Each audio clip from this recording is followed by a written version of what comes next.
Hello, it's Corey Robertson. It's about 3:30, I think. It's spring break here in Quebec, and I'm broadcasting live as promised. Now, I am learning this this technology. You can see the lights changing behind me. It's a very sunny day, and there are some clouds. I actually set up the camera in front of the window because I wanted you to see my view from my desk, but it's just way too bright, so I couldn't set up the camera so you could see what I can see during my work day. So working from home today. Thumbs up or hearts if you're working from home too. And like I said, I'm learning the Facebook technology. Monday I came on from my desk, and today I am coming on from still in my office, but just looking for, oh, who is that? Oh, it's Genevieve. Hi Genevieve, thanks for coming on, thanks for commenting. I hope you can stay on and listen to the whole broadcast. So why I'm here today is I am talking about debugging leadership in the high-tech world. I published a blog about this this week, so those of you who are subscribed to my my newsletter would have received it directly into your inbox. Those of you who are not subscribed, send me an email or comment below, or send me a private message, and we'll make sure you get subscribed and you get these articles directly in your inbox. Or you can just go onto my blog. You can find it at coreyrobertson.com/blog, and you can see my entire library of writing works that I've been working on for several years. So I actually printed a copy of that blog article, and I highlighted a few things. I thought, oh, this is really important. I really want to talk about these things, and I realized I highlighted almost the whole article because I think the whole thing is important. So before I go any further, let me introduce myself. So like I was saying before, live broadcasts are brand new to me. It was one of my New Year's resolutions for 2020 to get more comfortable and more familiar with using this kind of technology. It's fantastic. You know, people from all over the world can connect and unite and share information with each other on this platform. So here I am learning something new. So I'm Corey Robertson. I am an executive coach. I have an ICF credential, that's the International Coach Federation. I have the credential of Professional Certified Coach, and I'm the founder of the Corey Robertson Coaching Academy for Leaders.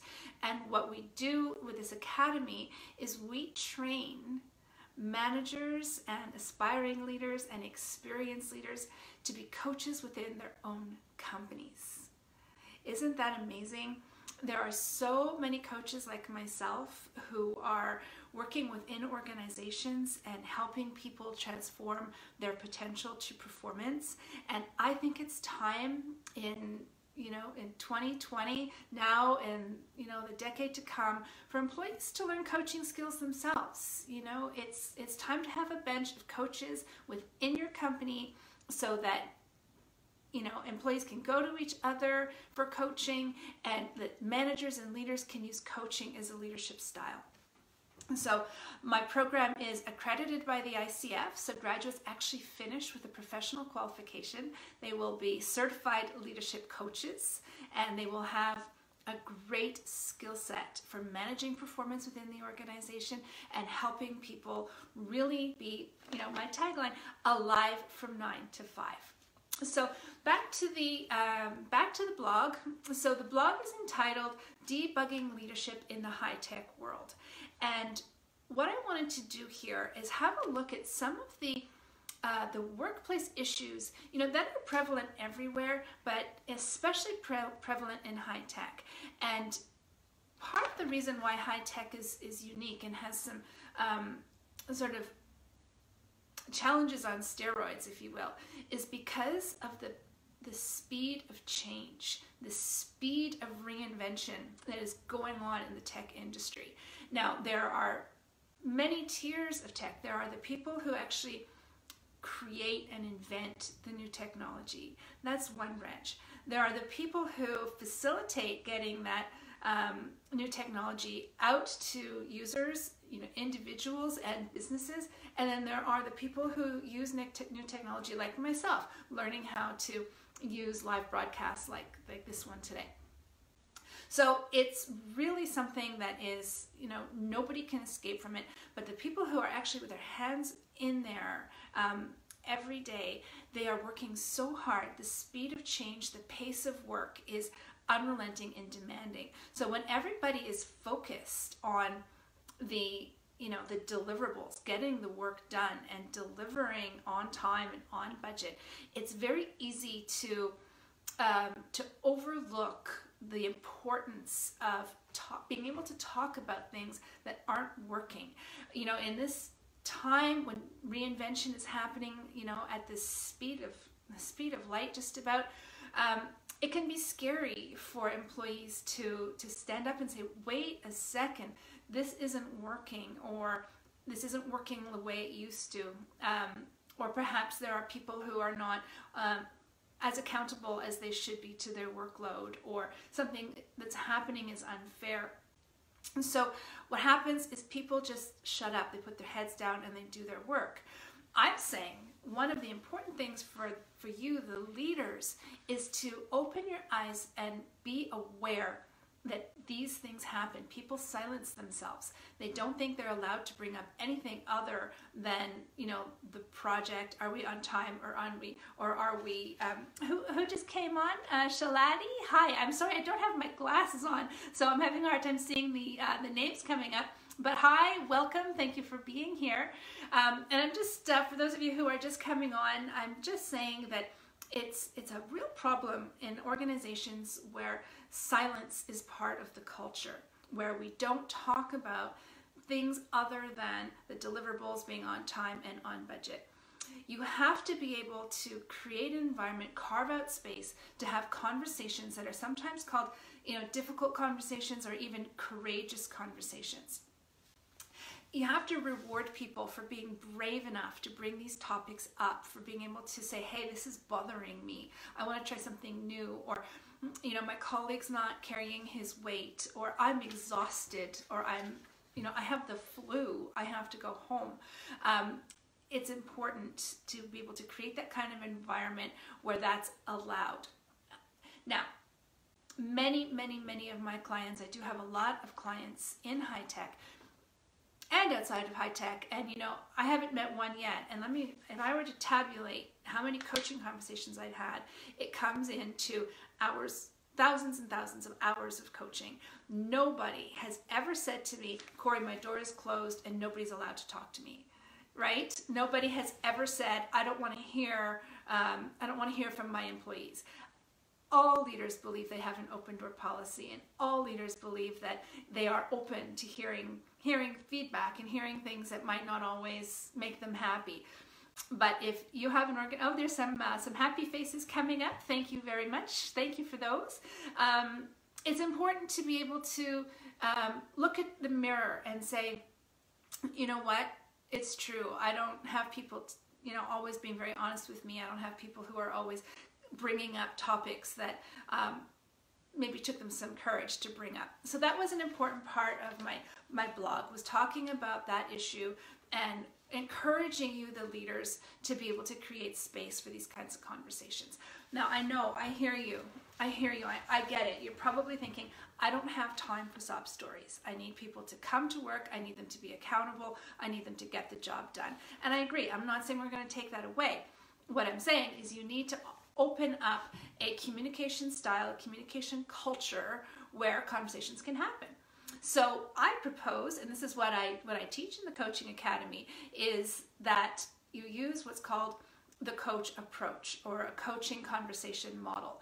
The beauty of the coaching conversation model is that it's a very well designed process. It's a beautiful blend between art and science.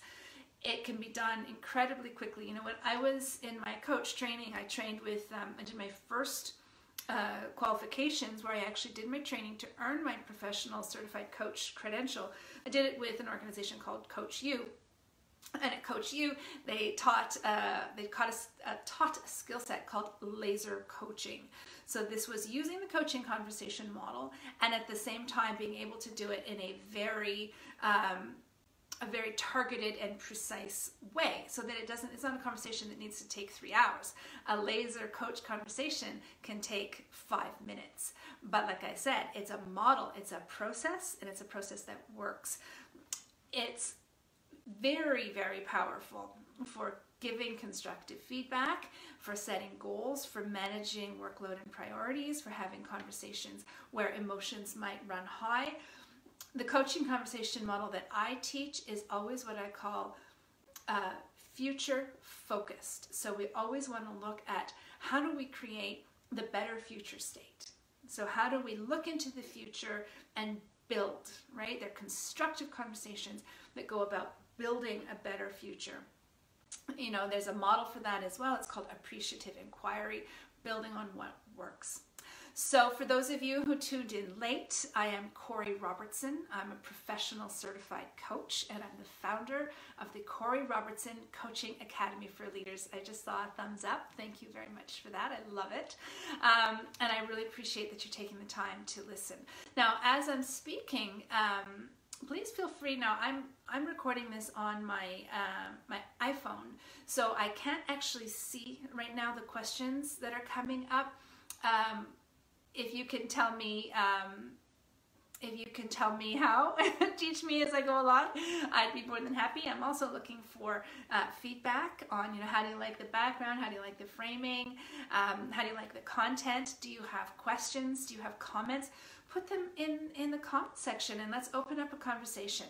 There are over 16,000 people in this group in the Alive from 9 to 5 Facebook page.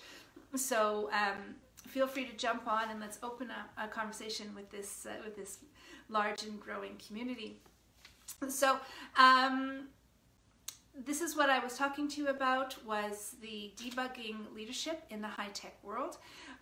Mostly with regards right now to coaching, to a corporate culture that opens up the opportunity for conversations, difficult conversations and courageous conversations, where you actually reward individuals for having this kind of bravery to trust you, the leader, to trust the company, and to trust themselves to be able to bring up meaningful and relevant topics at work that don't always necessarily apply directly to the specs of the project or the budget or the timeline of the project. Let me just check my notes. Let me just make sure I'm covering everything that I wanted to bring up. Yes, I think I've said just about everything. So on Friday, March the 6th in Montreal, for those of you who are around, ladies, actually I am speaking at a ladies' luncheon. It's a group called Distinctive Women, of which I am a member of.